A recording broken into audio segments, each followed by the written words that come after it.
नमस्कार, मी आहे किसन दबालेने. आपण बघताय न्यूज मराठी 24. लोकसभा निवडणुकीच्या पार्श्वभूमीवर आम्ही पोहोचलोय आजरा विभागामध्ये. जाणून घेऊया इथल्या सुज्ञ मतदारांचं काय मत आहे.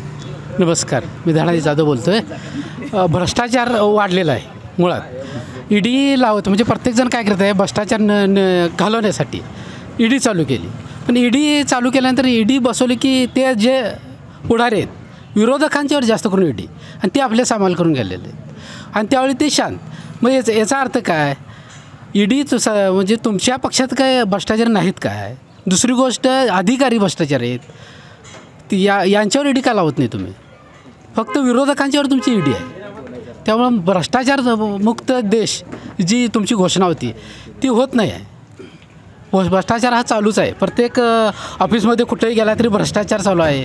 ह्या भ्रष्टाचाराला सामान्य जनता कंटाळलेली आहे, पिळवणूक व्हायलेली आहे समाज जनतेची. त्याच्यावर कुठेतरी आळा बसला पाहिजे. त्यानंतर आपल्याला नोटा हे केल्या, त्यामुळे लोकांना त्रास झाला त्याचा.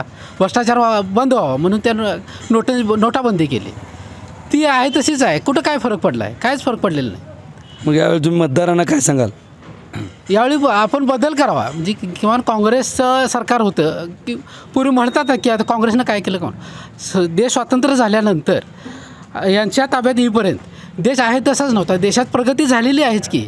असाच देश काय थांबलेला नाही. 48ला देश होता तसाच आता नाही आहे देश. देशात प्रगती झालेली आहे. तर आपण आता परत काँग्रेसलाच द्यावं अशी माझी इच्छा आहे. आपण म्हणताय की आपल्या बऱ्याचशा योजना आहेत त्या सर्वसामान्यांच्यापर्यंत पोचल्याच नाही, त्याचा लाभ आम्हाला मिळाला नाही. त्यामुळे यावेळेला बदल हा निश्चित होणारच. कॅमेरामन संजय जाधवसह मी किसन दबाले, न्यूज मराठी 24.